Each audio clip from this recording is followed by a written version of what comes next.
Why are you boring? Yeah, I ask myself that frequently.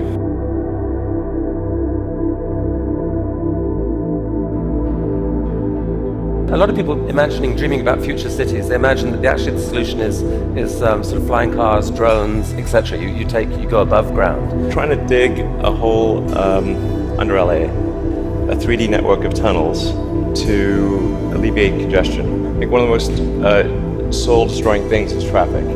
It takes away so much of your life, and it's horrible. There's no speed limit here, so we're designing this to be able to operate at 200 kilometers an hour, or about 200 kilometers an hour, or about 130 miles per hour. There's no real limit to how many levels of tunnel you can have. So you can go much further deep than you can go up. The deepest mines are much deeper than the tallest buildings are tall. I mean, you started Tesla with the goal of persuading the world that electrification was the future of cars. Yeah. Cross country from LA to New York by the end of the year, fully autonomous. By the end of the year, you're saying someone's going to sit in a Tesla without touching the steering wheel, tap in New York, off it goes. Yeah. Won't have to ever touch the wheel by the end of 2017. We should be able to go from all the way from a parking lot in California to a parking lot in New York. No controls touched at any point during the entire journey. So this is allowing you to dream of this really ambitious idea of sending like many people to Mars in 10 or 20 years time, I guess. Yeah. In the next 20 years. And you've designed this outrageous rocket to do it. Help us understand the scale of this thing. Well, I think visually you can see that person, the thrust equivalent of 120 747s with all engines blazing. This can take a fully loaded 747 with maximum fuel, maximum passengers, maximum cargo on the 747. This can take it as cargo. You presented recently this interplanetary transport system. This is a scene you picture in 30 years time, 20 years time? 8 to 10 year time frame. Aspirationally, that's our target. Our internal targets are more aggressive, but I think this vehicle seems quite large, and is large by comparison with other rockets.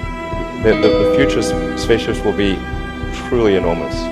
Sustainable energy will happen no matter what. If there was no Tesla, it would have to happen out of necessity. It's tautological. If you don't have sustainable energy, it means you have unsustainable energy. Eventually, you'll run out, and the laws of economics will drive civilization towards sustainable energy inevitably.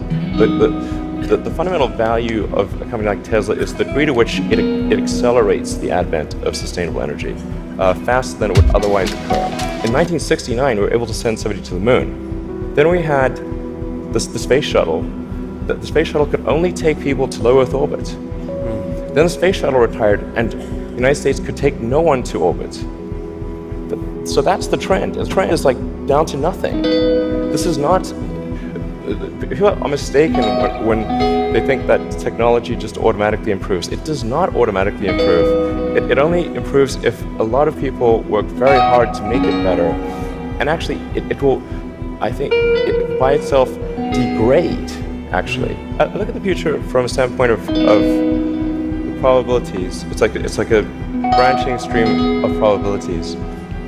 And there are actions that we can take that affect those probabilities, or that accelerate one thing or slow down another thing, introduce something new to the probability stream. That in your mind you dream this stuff, you dream stuff that no one else would dare dream, or no one else would be capable of dreaming at the level of complexity that you do.